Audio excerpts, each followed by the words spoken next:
তো আজকে দেখাতে চলেছি 2002 সালের ভোটার লিস্ট কীভাবে ডাউনলোড করবেন পিডিএফ। তো সবার প্রথমে আমি ডিসক্রিপশনে একটা লিঙ্ক দেবো, সেই লিঙ্কটা ক্লিক করবে। ক্লিক করার পর সঙ্গে সঙ্গে এই পেজে চলে আসবে। এই পেজে আসার পর এখানে দেখতে পাবে সমস্ত থানার নাম বা তোমার মিউনিসিপালিটি বা যেগুলো থাকে সমস্ত এসি নাম্বার, ঠিক আছে। তো এখানে তোমার যেটা হবে সেটা তুমি বেছে নেবে। বেছে নেওয়ার পর ক্লিক করবে। ক্লিক করার পর কিছুক্ষণ ওয়েট করবে। ওয়েট করার পর এটা অটোমেটিক খুলে যাবে। একটু ওয়েট করতে হবে, কারণ এখন সকলেই এই কাজটা করছে, সেজন্য একটু চাপ বেশি।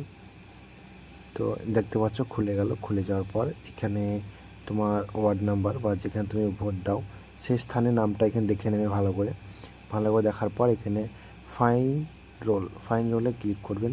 ক্লিক করার পর দেখো খুলে গেছে। তো এইভাবে তোমরা 2002 সালের মানে ভোটার লিস্টটা দেখতে পারবে। এটা ভোটার লিস্টটা দেখতে পাচ্ছ, কিন্তু এখনও পিডিএফ তুমি ডাউনলোড করতে পারোনি। তো পিডিএফ ডাউনলোড করবে কীভাবে, তো পিডিএফ ডাউনলোড করার পদ্ধতিটা তোমাকে দেখিয়ে দিচ্ছি। তো সর্বপ্রথমে থ্রি ডটে ক্লিক করবে।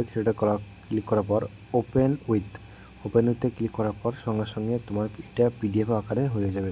পিডিএফ আকারে হয়ে যাওয়ার পর এখানে যে থ্রি ডটে ক্লিক করে ডাউনলোডে ক্লিক করবে এবং ক্লিক করার সঙ্গে সঙ্গে এটা তোমার পিডিএফ ডাউনলোড হয়ে যাবে।